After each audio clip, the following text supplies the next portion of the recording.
Hello friends, मैं अंशु शुक्ला आज आप सभी के लिए लेकर आया हूं विदेश दर्शन सीरीज का पार्ट नंबर 2, जिसके अंतर्गत हम आज नेपाल के बारे में जानेंगे और नेपाल और इंडिया के इंटरनेशनल रिलेशंस के बारे में डिस्कशन करेंगे। तो चलिए स्टार्ट करते हैं हमारा आज का सेशन। और उससे पहले आप सभी हमारे यूट्यूब चैनल एस्पिरेंट्स चॉइस को ज़्यादा से ज़्यादा सब्सक्राइब कीजिए तथा शेयर कीजिए। आप सभी को सामने इंडिया का मैप दिखाई दे रहा होगा। नेपाल जो है वह हमारे देश के नॉर्थ ईस्ट में स्थित है और नेपाल एक बफर कंट्री है जो कि हमारे देश के दो राज्य उत्तराखंड और सिक्किम के बीच में एक बफर कंट्री के रूप में स्थित है। ऊपर से यह चाइना के साथ अपना बॉर्डर शेयर करता है। नेपाल जो है वह हमारे देश के 5 स्टेट्स के साथ अपना बॉर्डर शेयर करता है। उनमें से एक उत्तराखंड, सिक्किम, बिहार, यूपी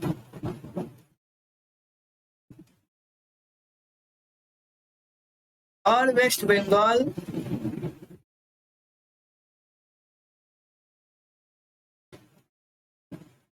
है। नेपाल जो है सबसे बड़ा बॉर्डर नेपाल का बिहार के साथ शेयर होता है। हमारे देश के जो राज्य हैं उनमें बिहार का जो बॉर्डर है वह नेपाल के साथ सबसे ज्यादा शेयर होता है। पहले यह यूपी के साथ सबसे बड़ा बॉर्डर बनाता था, लेकिन जब से उत्तराखंड उत्तर प्रदेश से अलग हुआ है तब से बिहार के साथ यह सबसे बड़ा बॉर्डर शेयर करता है और सिक्किम के साथ सबसे छोटा बॉर्डर बनाता है।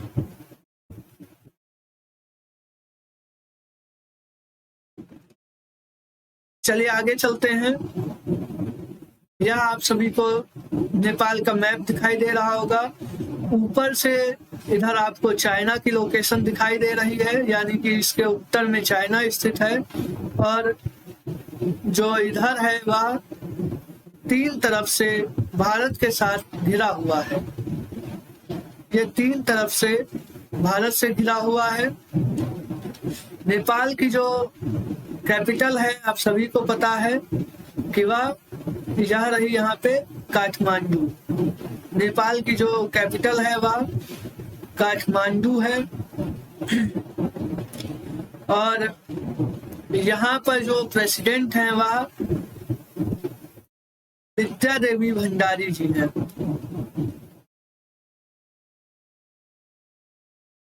ये यहाँ की प्रेसिडेंट हैं और यहाँ जो पीएम है इस टाइम पर वह शेर बहादुर देउबा जी हैं।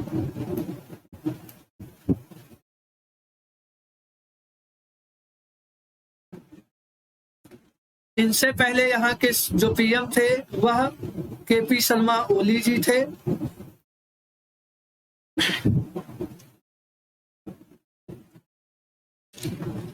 चलिए आगे चलते हैं।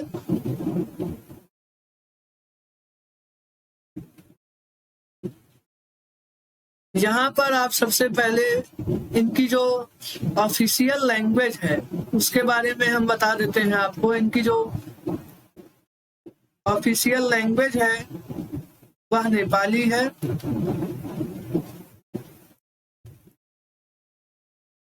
और यहाँ पर जो अदर लैंग्वेज है वह मैथिली लैंग्वेज यहाँ पर बोली जाती है। मैथिली लैंग्वेज बिहार की लैंग्वेज है।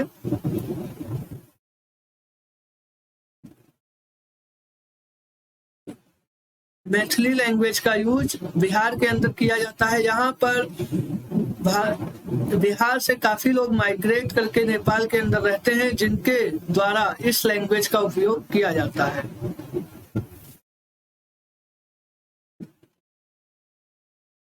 और यहाँ पर पहले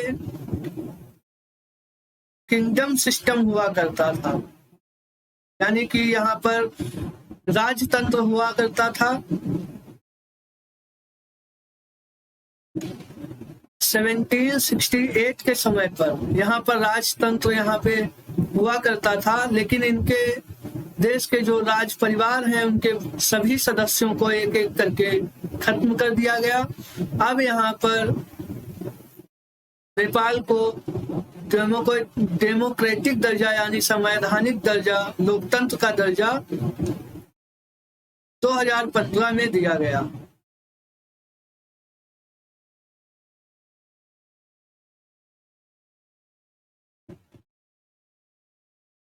इनका जो करंट कॉन्स्टिट्यूशन है यानी जो संविधान है वह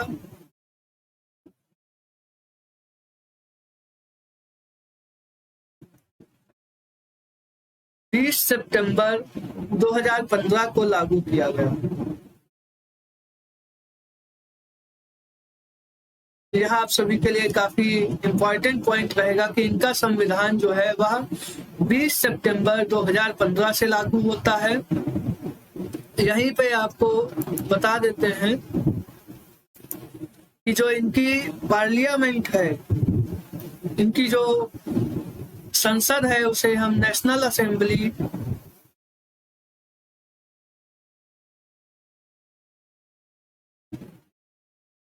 या राष्ट्रीय पंचायत के रूप में जानते हैं। नेशनल असेंबली या राष्ट्रीय पंचायत के नाम से जानते हैं। इनकी पार्लियामेंट में भी 2 सदन है, जैसे हमारे यहाँ लोकसभा और राज्यसभा होता है, वैसे ही इनके यहाँ अपर हाउस और लोअर हाउस, अपर हाउस और लोअर हाउस होता है। इनके यहाँ जो अपर हाउस होता है उसे नेशनल असेंबली कहते हैं और जो लोअर हाउस होता है उसे हाउस ऑफ रिप्रेजेंटेटिव कहते हैं।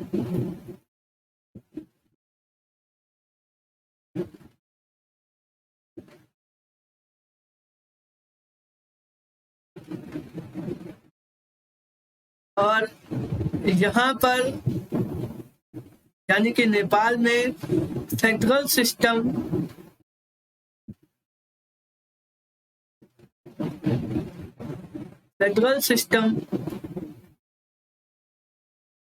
का गवर्नमेंट के द्वारा यूज होता है। यहाँ पे फेडरल गवर्नमेंट कार्य करती है, यानी कि जो यहाँ की सेंट्रल गवर्नमेंट होती है वह अपने रूल्स और रेगुलेशंस स्टेट गवर्नमेंट्स के ऊपर लागू करती है और स्टेट गवर्नमेंट्स अपना रूल्स और रेगुलेशंस उनका खुद का अलग होता है। यहाँ पे फेडरल सिस्टम डोमिनेट करता है।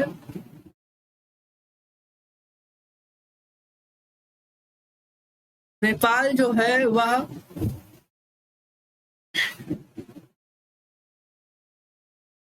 सार्क का भी मेंबर है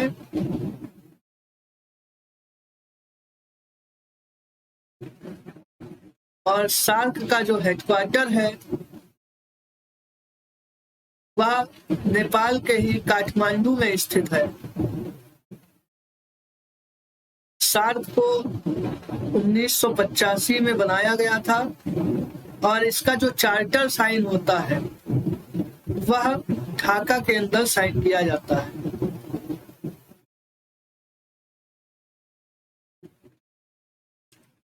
नेपाल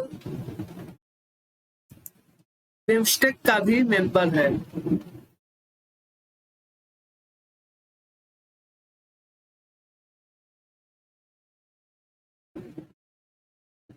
नेपाल जो है, आप ऐसे ही याद रखिएगा कि नेपाल जो है वह सार्क और बिम्स्टेक दोनों का मेंबर है। नेपाल के अंदर नेपाल की जो करेंसी है, इनकी करेंसी भी हमारे एग्जाम्स में कभी कभी पूछ ली जाती है, तो इनकी जो करेंसी है वह आप सभी याद रखिएगा, नेपालियन रूपी इनकी करेंसी है। नेपालियन रुपी जो है वह इनकी करेंसी है और इनका जो नेशनल स्पोर्ट है वह वॉलीबॉल है।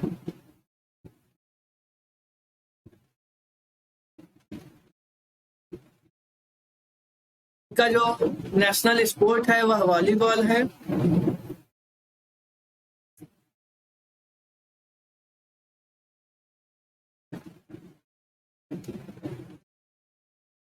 आप सभी को पता है कि नेपाल के अंदर ही वर्ल्ड की सबसे हाईएस्ट पीक माउंट एवरेस्ट स्थित है।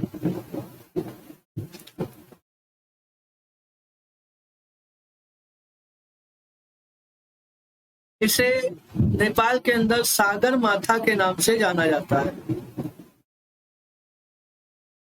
और अभी चाइना और नेपाल ने मिलकर इसकी हाइट को मेजर किया था, यानी इसकी हाइट को नापा था, तो वह 8848.86 मीटर जो माउंट एवरेस्ट की हाइट इन्होंने बताई है वह इतनी बताई है। चाइना और नेपाल के बीच जो एक्सरसाइज होती है, जो युद्धाभ्यास होता है, उसका नाम भी सागर माथा है।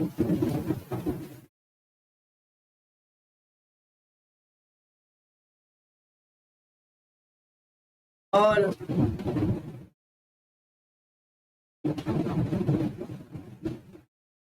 जो नेपाल और इंडिया के बीच में एक्सरसाइज होती है वह सूर्य किरण एक्सरसाइज है। नेपाल और इंडिया के बीच सूर्य किरण नाम की एक्सरसाइज का आयोजन किया जाता है। हाल ही में इसका आयोजन उत्तराखंड में किया गया था। चलिए आगे चलते हैं। आप सभी को बता दें कि यहाँ का जो नेशनल फ्लावर है यह आपको दिखाई दे रहा होगा।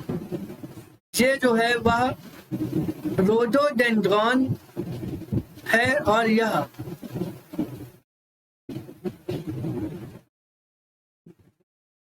यहाँ का नेशनल फ्लावर है। और ये जो पेड़ आपको दिखाई दे रहा है यह भी रोडोडेंड्रॉन का पेड़ है। यह इनका नेशनल ट्री के नाम से जाना जाता है। मतलब जो इनका नेशनल ट्री है वह रोडोडेंड्रॉन ट्री है और जो नेशनल फ्लावर है वह रोडोडेंड्रॉन फ्लावर है।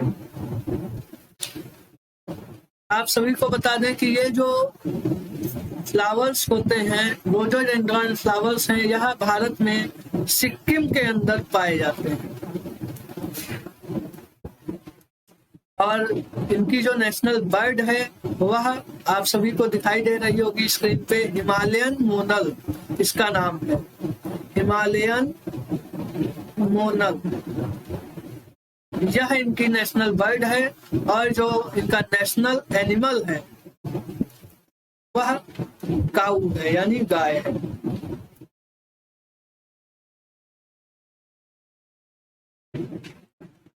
चलिए आगे चलते हैं। यहाँ पर दो मेजर ट्राइब्स यानी दो जनजातियां, नेवार और थारू, नेवार और थारू जनजातियां यहाँ पर पाई जाती हैं। थारू जनजाति भारत में यूपी में सबसे ज्यादा इसकी जो डेंसिटी है वह पाई जाती है। और थारू जनजाति यानी थारू ट्राइब जो है वह दिवाली को शोक के रूप में मनाती है। शोक के रूप में ये लोग दिवाली को मनाते हैं, थारू जनजाति के लोग, थारू ट्राइब के लोग। यहाँ पर चितवन नेशनल पार्क स्थित है जो कि आपके एग्जाम में पूछा जाता है। और सागर माथा नेशनल पार्क, यह आप सभी को नाम से ही पता चल जाएगा, सागर माथा नेशनल पार्क यहाँ पर स्थित है। नेपाल के द्वारा जो गॉडेस यानी जिस देवी की पूजा की जाती है वह यहाँ पर द कुमारी की यहाँ पर पूजा की जाती है नेपाल के लोगों के द्वारा।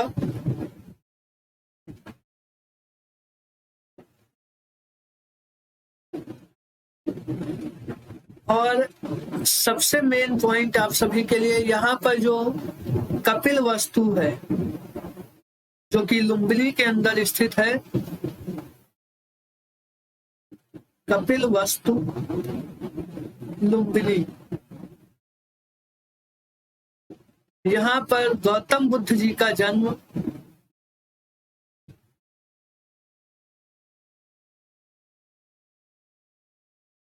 623 ईसा पूर्व कपिल वस्तु में ही गौतम बुद्ध जी का जन्म हुआ था। और गौतम बुद्ध जी की मृत्यु आप सभी को पता ही है कि कुशीनगर उत्तर प्रदेश में हुई थी।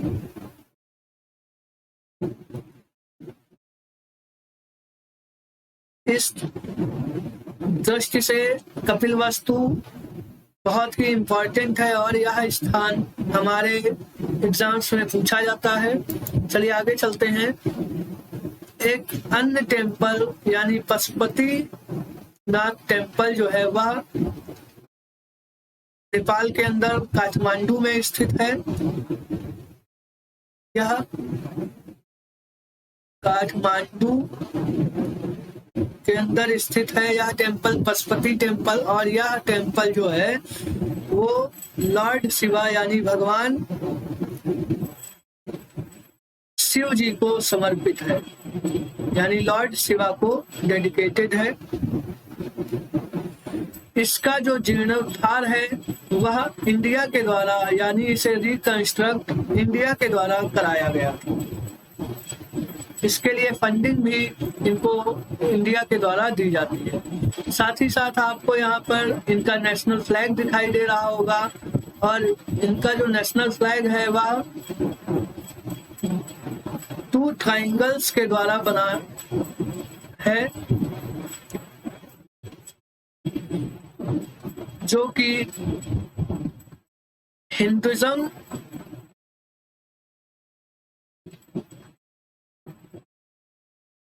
और बुद्धिज्म को रिप्रेजेंट करता है। यानी कि ये जो इनके दोनों ट्रायंगल्स हैं इनके फ्लैग के, इनके नेशनल फ्लैग के, वह हिंदू धर्म और बौद्ध धर्म को प्रदर्शित करते हैं यानी रिप्रेजेंट करते हैं। साथ ही साथ इनके जो फ्लैग में ये नीली पट्टी दिखाई दे रही है, नीली लाइन आपको दिखाई दे रही है, वह पीस को रिप्रेजेंट करती है यानी शांति को प्रदर्शित करती है।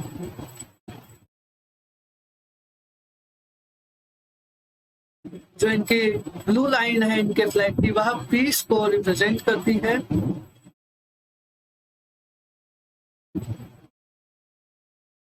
चलिए आगे चलते हैं। इनके यहाँ 2015 में जब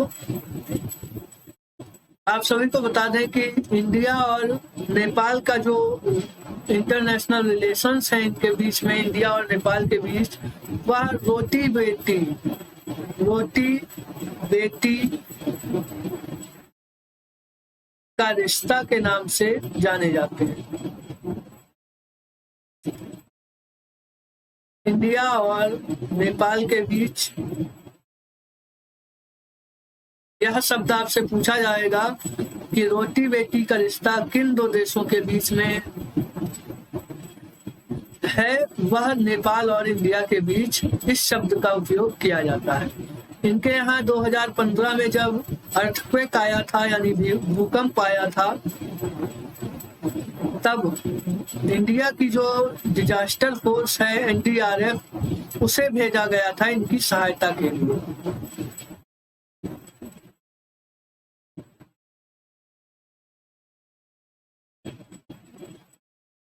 NDRF को भेजा गया था और ये जो इंडिया की NDRF यानी यह फोर्स है, इसे 2005 में बनाया गया था। इंडिया और नेपाल के बीच में friendship treaty, peace and friendship treaty को भी साइन किया गया है। पीस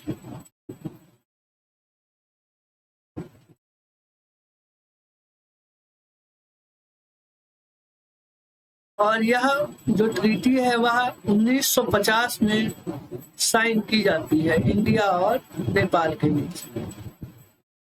साथ ही साथ एक इम्पॉर्टेंट ट्रीटी यानी एक इम्पॉर्टेंट संधि इंडिया और नेपाल के बीच में साइन की गई, जो कि पंचशील ट्रीटी के नाम से जाना जाता है, जिसे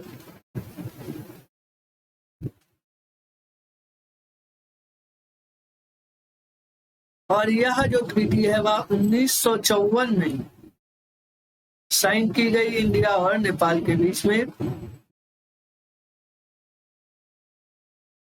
और इस ट्रीटी के अनुसार यह कहा गया कि जो भी इंडिया के आंतरिक मामले होंगे या जो नेपाल के आंतरिक मामले होंगे, उनमें कोई भी देश एक दूसरे के मामले में दखलंदाजी नहीं करेगा। और इस ट्रीटी को गुजराल डॉक्ट्राइन के नाम से भी जाना जाता है। आपसे पूछा जाएगा कि गुजराल डॉक्ट्राइन को किसे कहते हैं, तो गुजराल डॉक्ट्राइन के नाम से पंचशील ट्रीटी के नाम से भी जाना जाता है।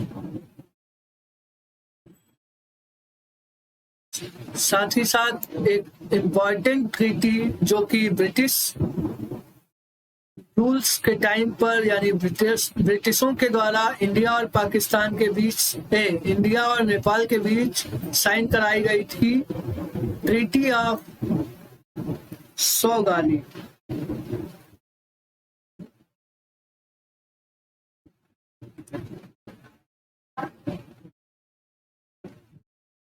यह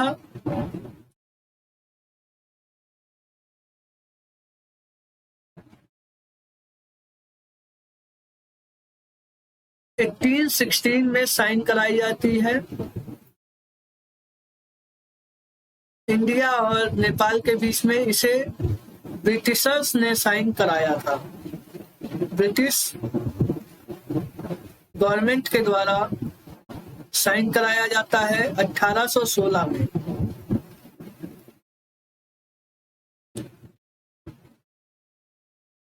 साथ ही साथ आपको बता दें कि यहाँ पर नेपाल के अंदर एक काली रिवर है जो कि इंडिया और नेपाल के बीच में बॉर्डर का फॉर्मेशन करती है, यानी बॉर्डर बनाती है इंडिया और नेपाल के बीच। यह बॉर्डर बनाती है। यहाँ पर गंडक रिवर को नारायणी के नाम से जाना जाता है।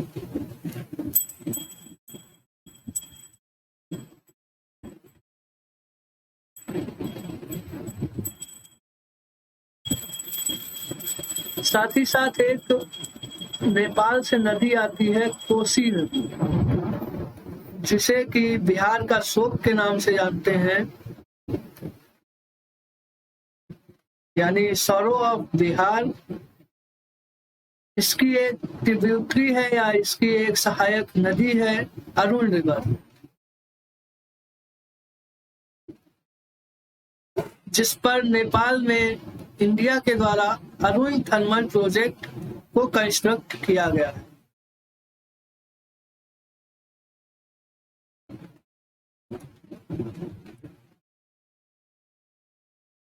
इंडिया के द्वारा इसको नेपाल के अंदर कंस्ट्रक्ट किया गया है।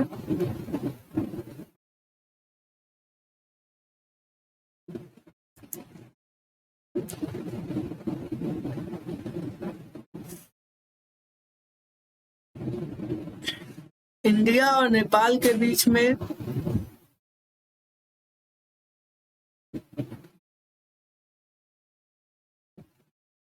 काफी हिस्टोरिक रिलेशंस भी हैं।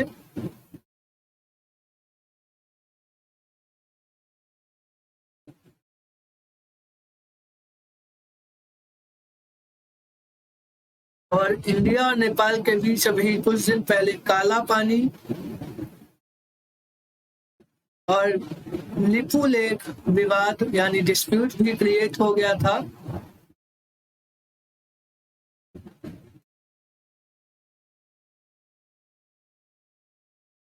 ये दोनों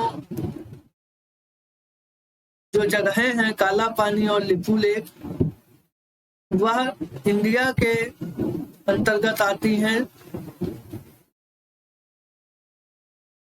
काला पानी जो है वह उत्तराखंड का पार्ट है।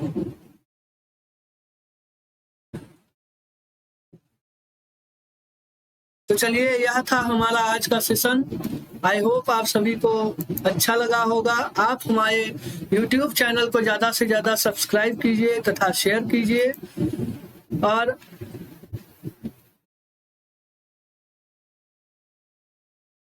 हमारे सभी वीडियोस को लाइक कीजिए। Thank you.